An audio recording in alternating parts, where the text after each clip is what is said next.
So hello guys, my self Aditya और मैं आपके सामने लेके आया हूँ कोड फोर्सेस राउंड 918 डिवीज़न 4 का प्रॉब्लम बी, जो अभी हाल ही में ख़त्म हुआ है। सो प्रॉब्लम बी भी काफ़ी आसान है, देखते हैं प्रॉब्लम क्या कहता है। A Latin square is a 3x3 grid made up of the letters A B and C. Okay, एक लैटिन स्क्वायर है, 3x3 ग्रिड टाइप का चीज़ है जो कि ए बी और सी से मिलकर बना है, ठीक है। Such that in each row, the letters A, B, and C each appear once, and in each column, the letters A, B, C each appear once.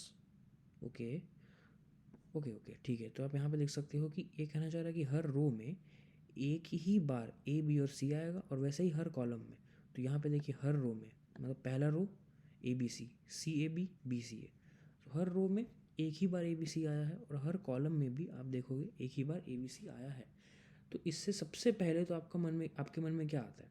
सबसे पहला इंट्यूशन तो ये देखिए, मैट्रिक्स तो फिक्स है, 3x3 का है। तो सबसे पहले आपके मन में एक ये आ सकता है। इसके भी काफ़ी सोल्यूशन है बाय द वे। सो मैं आपको बताऊंगा एक इजी तरीका, बहुत इजी रहेगा वो।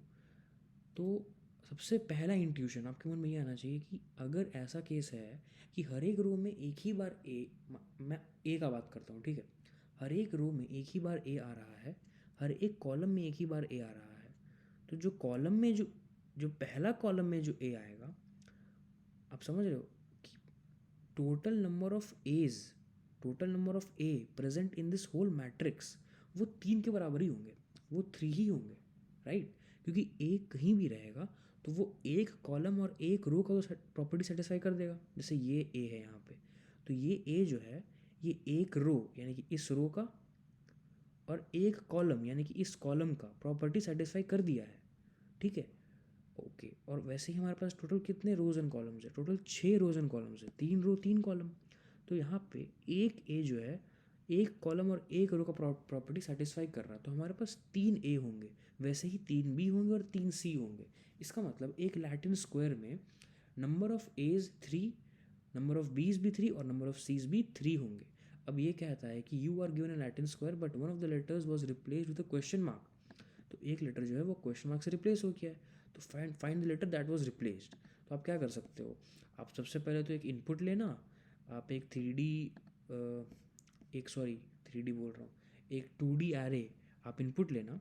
आप यहाँ पे आप जब इनपुट लेते रहोगे ना, आप तभी 3 वेरिएबल डिक्लेयर कर देना ए बी और सी नाम से, ठीक है। जहाँ पे आप काउंट स्टोर कर रहे होगे, आप ए का काउंट प्लस करते रहना। अगर ए आएगा तो बी आएगा तो बी का काउंट प्लस करना, सी आएगा तो सी का काउंट प्लस करना।